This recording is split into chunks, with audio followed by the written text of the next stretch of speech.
اور سب سے بڑھ کر احادیث سے یہ ثابت ہوتا ہے کہ سادات یعنی سید تمام بنی ہاشم کو کہا جائے گا، نہ کہ صرف اولاد سیدہ فاطمہ سلام اللہ علیہا کو۔ اس زمن میں کچھ احادیث اور فقہی اقوال یہاں بیان کیے جاتے ہیں۔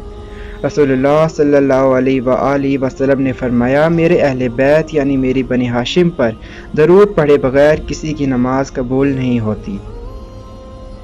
بیہقی فی سنن الکبریٰ کی اس حدیث کے مطابق اہل بیت پر درود پڑھے بغیر نماز نہیں ہوتی، کیونکہ درود ابراہیمی کے بغیر نماز نہیں ہوتی، اور اس درود میں آل رسول صلی اللہ علیہ وآلہ وسلم یعنی بنی ہاشم پر درود بھیجا گیا ہے، اور بے شک جن پر درود پڑھے بغیر نماز نہ ہو وہی سید و سردار ہیں۔ رسول اللہ صلی اللہ علیہ وآلہ وسلم نے فرمایا، اللہ تعالیٰ نے اہل بیت رسول صلی اللہ علیہ وآلہ وسلم پر دوزخ کی آگ حرام کی۔ حاکم طبرانی کی اس حدیث کے مطابق اہل بیت پر دوزخ کی آگ حرام ہے، اور اہل بیت میں آل علی، آل عباس، آل عقیل اور آل جعفر علیہ السلام شامل ہیں۔ یہ غدیر خم کی حدیث سے ثابت ہے، اور غدیر خم کی حدیث میں رسول اللہ صلی اللہ علیہ وآلہ وسلم نے ان حضرات اور ان کی قیامت تک جاری رہنے والی اولادوں پر صدقہ حرام فرما دیا اور ان کو اپنی آل میں شامل کر لیا۔ اب جو آل رسول صلی اللہ علیہ وآلہ وسلم ہوں، جن پر صدقہ حرام ہو، جن پر دوزخ حرام ہو، ان سے بڑا سید بھلا کون ہوگا؟ بے شک تمام بنو ہاشمی سید و سردار ہیں۔ ایک اور جگہ رسول اللہ صلی اللہ علیہ وآلہ وسلم نے فرمایا بنو ہاشم کے بارے میں کہ تم مجھ سے ہو اور میرے ساتھ ہو۔ یہ حدیث بحار الانوار سے لی گئی ہے۔ جبرائیل رسول اللہ صلی اللہ علیہ وآلہ وسلم کے پاس آئے اور آپ سے فرمانے لگے کہ خداوند نے بنو ہاشم میں سے 7 افراد کو منتخب کیا، جن کی مثل نہ اس سے پہلے خلق ہوئی اور نہ ان کے بعد خلق ہوگی، جو جنت کے سردار ہیں۔ یا رسول اللہ، آپ کے وصی علی، آپ کے نواسے حسن و حسین، آپ کے چچا حمزہ سید الشہداء، اور آپ کے ابن یعنی آپ کے چچا کے بیٹے جعفر، اور امام مہدی علیہ السلام۔ الکافی کی اس حدیث کے مطابق یہ افراد جنت کے سردار ہیں، لہذا جو جنت کا سردار ہو اس سے بڑا سید بھلا کون ہوگا؟ اس حدیث کے مطابق مولا علی علیہ السلام، حضرت جعفر علیہ السلام سید ثابت ہوتے ہیں، اور سید کی اولاد بھی سید ہی ہوتی ہے، یعنی علوی اور جعفری سید ہیں۔ ابن عباس علیہ السلام سے روایت ہے کہ رسول اللہ صلی اللہ علیہ وآلہ وسلم نے مولا علی علیہ السلام سے فرمایا کہ اے علی، تم دنیا میں بھی سید اور آخرت میں بھی سید ہو۔ مستدرک الحاکم کی اس حدیث کے مطابق مولا علی علیہ السلام کو رسول اللہ نے سید کہا۔ اب یہ کیسے ممکن ہے کہ سید کی آدھی اولاد سید اور آدھی غیر سید ہو؟ بے شک مولا علی علیہ السلام کی تمام اولاد ہی سید ہے۔ ایک اور موقع پر رسول اللہ صلی اللہ علیہ وآلہ وسلم نے اپنے چچا عباس علیہ السلام اور مولا علی علیہ السلام کو عرب کا سید کہا۔ اس حدیث کے مطابق عباسی بھی سادات شمار ہوتے ہیں۔ فقہ جعفریہ کا بنیادی اصول ہے کہ فقہی لحاظ سے سید وہ ہوگا جس کا نسب باپ کی طرف سے حضرت ہاشم علیہ السلام سے ملتا ہوگا۔ مسلک شافعی و مالکی میں تو بنو ہاشم کے ساتھ ساتھ حضرت ہاشم علیہ السلام کے بھائی حضرت مطلب علیہ السلام کی اولاد یعنی بنو مطلب بن عبد مناف کو بھی اہل بیت اور سید کہا گیا ہے۔ اس کی دلیل وہ اس بات سے لیتے ہیں کہ بنو مطلب بن عبد مناف شیب ابی طالب میں بنو ہاشم کے ساتھ رہے، اور رسول اللہ نے فرمایا بنو ہاشم اور بنو مطلب ایک ہی ہیں۔ یہ کہتے ہوئے رسول اللہ نے اپنی 2 انگلیوں کو ایک ساتھ جوڑا۔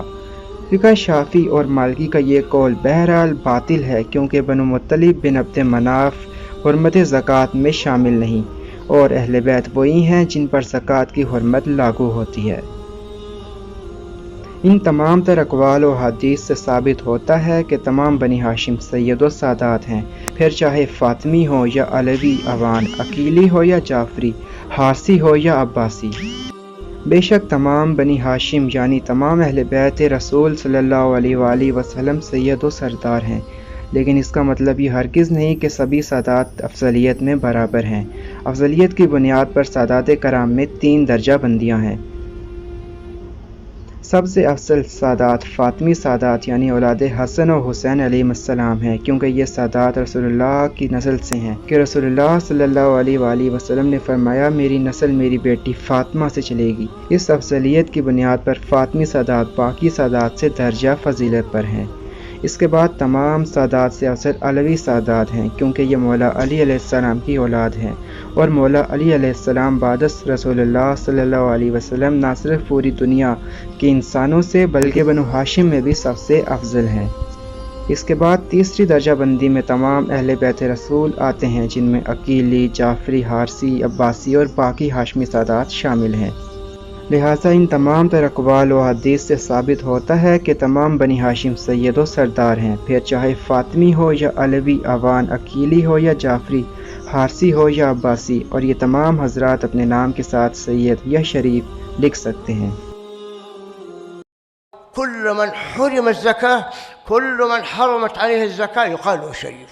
العباسيين والعقيليين والعلويين والجعفريين كل هؤلاء أشراف، كلهم أشراف. سید کے لقب کی کیا شرعی حیثیت ہے؟ سید سے مراد جو ہمارے اسٹیبلش چل رہے ہیں وہ اہل بیت کے لیے چل رہا ہے، جو یعنی آل عقیل، آل جعفر، آل عباس اور آل علی۔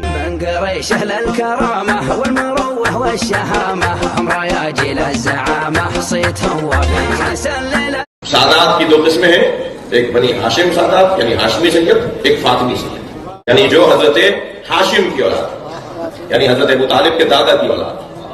حضرت ہاشم حضرت ابو طالب کے دادا، حضرت عبد المطلب کے والد، جو حضرت ہاشم کے 10 بیٹے اور پھر حضرت عبد المطلب کے 10 بیٹے اور پھر حضرت ابو طالب کے 10 بیٹے، 4 بیٹے، یہ جو سارے ان بیٹوں کے بیٹے اور نسلیں ہیں یہ سب ہاشمی ہیں، یہ سب سید ہیں، ہاشمی جتنے سید ہیں، اور ان پہ وہ جو شرعی احکامات ہیں، صدقہ نہیں کھا سکتے، خمس لے سکتے۔ لیکن ہاشمیوں میں جو زیادہ افضل ہے وہ ہے فاطمی ہاشمی، یعنی جو مولا علی اور جناب زہرا کی اولاد، فاطمی سید کہلاتے ہیں۔ ان کی عظمت ان سے زیادہ ہے جو ہاشمی سید ہے، اور فاطمی سادات میں بھی ان کی عظمت زیادہ ہے جو حسینی سادات ہے۔ الأمر السيد يبحث هذا الفقهاء أنه من هو الهاشمي.